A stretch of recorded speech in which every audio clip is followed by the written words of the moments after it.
Hey guys, তো প্ৰথমে আপোনাক ওয়েলকাম কৰিছো জব এলাৰ্ট ইউটিউব চেনেলত। তো আজি মই এই ভিডিঅ'ত আলোচনা কৰিম গুৱাহাটী হাইকোৰ্টৰ পৰা ৰিকুৱায়াৰমেন্টৰ কাৰণে নটিফিকেশন আহিছে আৰু তাৰ গোটেইখিনি ইনফৰমেশন মই আপোনাক এই ভিডিঅ'ত প্ৰভাইড কৰিম।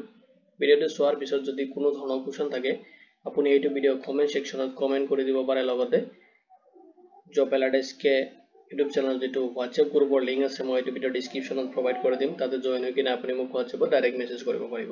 তাওক দেৰি নকৰি আজি ভিডিঅ'টো আৰম্ভ কৰোঁ। It is of requirement আছে গুৱাহাটী হাইকোৰ্টৰ পৰা যেতে ৰিকুৱায়াৰমেন্টৰ ওভাৰভিউটো প্ৰথমতে চাই লওক। যেটো আপোনাৰ পোষ্ট আছে ল ক্লাৰ্কৰ, যত আপোনাৰ টোটাল ভ্যাকেন্সি আছে 5 আৰু আপোনাৰ লোকেশনটো হ'ব গুৱাহাটী হাইকোৰ্টত। আৰু যেটো আপোনাৰ এমপ্লয়মেন্ট টাইপ মানে জবটো আছে আপোনাৰ টেম্পৰাৰি বেসিস। এলিজিবিলিটি ক্ৰাইটেৰিয়া খিনি চাই লওক। প্ৰথমতে এডুকেশনাল কোৱালিফিকেশন খিনি চাই লওক। যত আপুনি কমপ্লিট কৰা হ'ব লাগিব গ্ৰেজুৱেচন পোষ্ট গ্ৰেজুৱেচন और নহলে আপুনি যদি ডক্টৰেট ডিগ্ৰী ইন ল আপুনি কমপ্লিট কৰিছে যিকোনো ৰিকগনাইজ ইউনিভাৰ্সিটিৰ পৰা তেতিয়াহলে আপুনি এই পোষ্টখিনিৰ কাৰণে এলিজিবল হ'ব। লগতে আপোনাৰ থাকিব লাগিব লৰ ওপৰত আপোনাৰ এক্সপেৰিয়েন্স এন্ড আপোনাৰ থাকিব লাগিব valid employee exchange registration number in আসামত। এতিয়া job age limit to second যেটো এলিজিবিলিটি ক্ৰাইটেৰিয়া হয় আপোনাৰ ৰেজিষ্টাৰ ক্যালকুলেশন কৰিব লাগিব 28 ফেব্ৰুৱাৰী 2025 অৰ ডেট হিচাপত আৰু ম্যাক্সিমাম এজ বিচাৰিছে। যদি আপুনি আনৰিজাৰ্ভড ক্যান্ডিডেট হয় তেতিয়াহলে আপুনি 40 ইয়াৰ্স লৈ কিনে পোষ্টখিনিত এপ্লাই কৰিব পাৰিব। নেক্সট যদি আপুনি OBC বা MOBC ক্যান্ডিডেট হয় তেতিয়াহলে আপুনি 43 ইয়াৰ্স লৈ কিনে পোষ্টখিনিত এপ্লাই কৰিব পাৰিব। এন্ড যদি আপুনি SC বা ST ক্যান্ডিডেট হয় 45 ইয়াৰ্স লৈ কিনে আপুনি এপ্লাই কৰিব পাৰিব, যেটো আপোনাৰ ম্যাক্সিমাম এজ হয়। Age relaxation to as per the government যেটো rule and norms আছে এটো হিচাপত আপুনি পাই যাব। তে সিলেকশন প্ৰসেসটো চাই লওক। সিলেকশন প্ৰসেসত আপোনাৰ দুটা স্টেপ হ'ব, যত আপোনাৰ ৰিটেন এক্সামিনেশন হ'ব, যেটো আপোনাৰ অবজেক্টিভস টাইপস হ'ব আপোনাৰ মাল্টিপল চয়েস কোৱেশ্চনৰ ওপৰত বেচ কৰি কিনে আপোনাৰ ৰিটেন এক্সামিনেশন হ'ব। নেক্সট আপোনাৰ ভাইভা এন্ড ইন্টাৰভিউ। তো দুটা স্টেপ হ'ব আপোনাৰ সিলেকশন প্ৰসেসত। এটা চাওক হাউ টু এপ্লাই, আপুনি এপ্লাই কেনেকৈ কৰিব। এপ্লাই কৰিবলৈ প্ৰথমে আপুনি ভিজিট কৰিব লাগিব যেটো গুৱাহাটী হাইকোৰ্টৰ অফিচিয়েল ওয়েবসাইট আছে এইটো।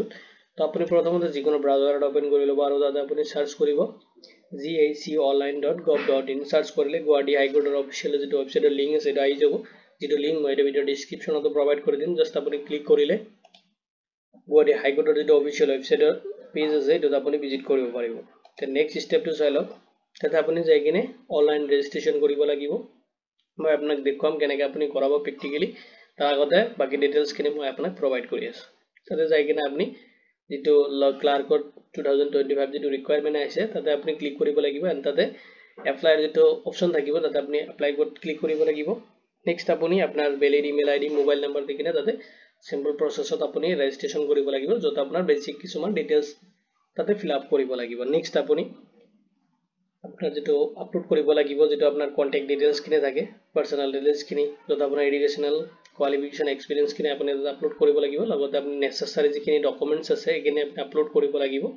লগতে আপুনি ফটো সিগনেচাৰ আপলোড খিনি যেটো সাইজ দিয়া আছে সাইজটো হিচাপত আপুনি আপলোড কৰিব লাগিব। যেটো অফিচিয়েল নটিফিকেশনত দিয়া আছে, যেটো মই এই ভিডিঅ ডেসক্ৰিপশনত প্ৰভাইড কৰি দিম, তাৰ পৰা আপুনি ডাউনলোড কৰিব পাৰিব। এটা চাওক পে স্কেলটো, যেটা আপুনি এপ্লাই কৰোতে পেমেন্ট কৰিব লাগিব। আপোনাৰ যদি ক্যাটেগৰি ডিভাইড কৰি দিয়া আছে, যেটো পেমেন্টটো আপুনি চালান থ্ৰু কৰিব লাগিব। চালানৰ হিচাপত আপুনি পেমেন্টখিনি কমপ্লিট কৰিব লাগিব।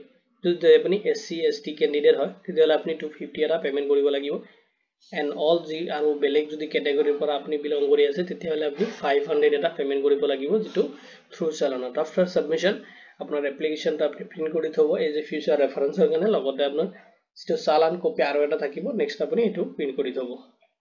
নেক্সট চাওক ইম্পৰ্টেন্ট ডেট খিনি আপোনাৰ অনলাইন স্টাৰ্ট হ'ব। এপ্লাই আপুনি কৰিব পাৰিব 14 ফেব্ৰুৱাৰী 2025 অৰ পৰা। এন্ড আপোনাৰ যদি এপ্লাইৰ লাষ্ট ডেট হয় 28 ফেব্ৰুৱাৰী 2025 লগিনে।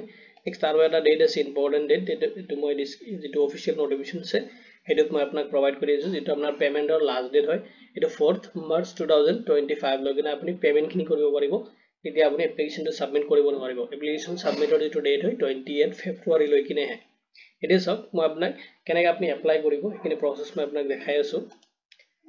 এটা চাওক যেতিয়া আপুনি যিকোনো ব্ৰাউজাৰত আহি কিনে মানে সাৰ্চ কৰিব gaconline.gov.in তেতিয়া অফিচিয়েল ৱেবছাইট আহি যাব যেটো লিংক মই এই ভিডিও ডেসক্ৰিপচনত প্ৰভাইড কৰিম তাত ক্লিক কৰিলে ডাইৰেক্ট আপুনি এই পেজত আহিব পাৰিব নেক্সট আপুনি চাব সাইডত দি আছে জুডিশিয়াল যেটো লিংকস তাতে আপুনি ক্লিক কৰিব ক্লিক মানে স্ক্ৰল কৰিব অলপ স্ক্ৰল কৰাৰ পিছত চাব ৰিকোয়াৰমেন্ট অপচনটো দি আছে তাতে যোৱাৰ লগে লগে ড্ৰপ ডাউন পপআপ খিনি শো হৈ যাব তাতে আপোনাৰ principal seat and batch seat দি আছে এটা আপনি সেকেন্ড ৰব তাতে লগে লগে প্ৰিন্সিপাল সিট এন্ড বেঞ্চ দি আছে জাস্ট ক্লিক কৰিব এতে ক্লিক কৰি দিয়াৰ লগে লগে ৰিকোয়াৰমেন্ট যেটো পোৰ্টাল ৰিকোয়াৰমেন্ট যেটো পেজ হয়তো ওপেন হৈ যাব তো এটো ৰিকোয়াৰমেন্টৰ কাৰণে যেটো নোটিফিকেশন আছে জাস্ট আপুনি ভিউত ক্লিক কৰি দিব ইৰ অফিশিয়াল নোটিফিকেশন হয় এটো ওপেন হৈ যাব দেশক ওপেন হোৱাৰ পিছত স্ক্ৰল কৰিব যদি আপোনাৰ পে স্কেলটো আছে আপুনি 30000 পাব পাৰ মান্থ যেটো আপোনাৰ ফিক্স হ'ব এটা সব অনলাইন এপ্লিকেশন মই অলৰেডি কলো এটা এপ্লাই আপনি যেটো পেমেন্টের লাস্ট ডেটটো আপনার 4th মার্চ 2025 লৈকে পাব যেটো আপনার ব্যাংকিং ট্রানজাকশন ইয়ার মানে আওয়ার থাকে এটো হিসাবত আপনি পেমেন্ট কৰিব লাগিব এই যে লিমিটটো অলৰেডি গিছে তে আপোনাক এটো ইম্পর্টেন্ট বস্তুটো হল আপনার ইমেজ সাইজটো ঠিক আছে এটা আপনি চাই লব যেটো মই এই ভিডিও ডেসক্ৰিপচনত প্ৰভাইড কৰি দিম আপনি ক্লিক কৰিলে ডিসক্ৰিপটো উইল তো ইম্পৰ্টেন্ট যিখিনি বস্তু আছে যিখিনি ইনফৰমেশন লাগে সেইখিনি মই অলৰেডি আপোনাক প্ৰভাইড কৰি দিছো এতিয়া সব এপ্লাইটো আপুনি কেনে কৰিব এপ্লাইখিনি মই কৈছো যেতিয়া আপোনাৰ 14 ফেব্ৰুৱাৰীৰ পৰা যেটো ষ্টাৰ্ট হ'ব ষ্টাৰ্ট হোৱাৰ লগে লগে আপোনাৰ এটো ভিউ যেনেকৈ আহিছে ঠিক তেনেকৈ এপ্লাই আহিব যেনেকৈ মই আপোনাক এক্সাম্পল এটা দিছো যেটো পোষ্ট আছে ড্ৰাইভাৰৰ কাৰণে তাতে সব এপ্লাই অপচন দি আছে জাস্ট আপোনাৰ এটো পোষ্ট যেতিয়া এপ্লাই হ'ব এপ্লাই প্ৰসেস কাৰণে মই ভিডিও এটা বনাই দিম প্ৰবলেম নাই তো জাস্ট মই এক্সাম্পল দি আছো যদি আপুনি এপ্লাই কৰিব খোজে পাৰিব কোনো প্ৰবলেম নাই তাতে এপ্লাই আহি যাব এপ্লাইত ক্লিক কৰি দিব জাস্ট ক্লিক কৰিলে এটা এনেকা পপআপ আহি যাব জাস্ট ওকে কৰি দিব ওকে কৰি দিলে আপনাৰ আগত এনেকা এটা পেজ খোল খাই আহিব যত আপোনাৰ প্ৰথমত ৰেজিষ্ট্ৰেচন কৰিব লাগিব যে ইনস্ট্ৰাকশন দিয়া থাকে আপুনি কেনেকৈ এপ্লাই কৰিব যদি আপুনি চাব খোজে তেন আপুনি চাব পাৰে প্ৰবলেম নাই নেক্সট আপুনি ৰেজিষ্ট্ৰেচন কৰি কিনে আপলোড কৰিব লাগিব ডিটেইলছ খিনি লগতে আপুনি আপলোড কৰিব লাগিব ইমেজ খিনি যত আপোনাৰ ফটো সিগনেচাৰ খিনি দিব লাগিব দিকিনে আপনি পেমেন্ট যেটো চালান থ্ৰু পেমেন্ট কৰি দিব সেম প্ৰসেস আপুনি কৰিব লাগিব আৰু অনলাইন আপুনি কেনেকৈ কৰিব তাকাৰে মই ভিডিও আৰু এটা বনাই দিম তো 14 ফেব্ৰুৱাৰী অনলাইন ডেট হয় আপনি যদি এলিজিবল আৰ ইন্টাৰেস্টেড হয় তো আপনি প্ৰিপাৰেশন লওক যেহেতুকে আপোনাৰ ৰিটেন এক্সামিনেশন হ'ব সিলেকশন প্ৰসেসত তো ভিডিওটো চোৱাৰ বাবে ধন্যবাদ দিকিনে আজি ভিডিও ইমানতে সামৰিছো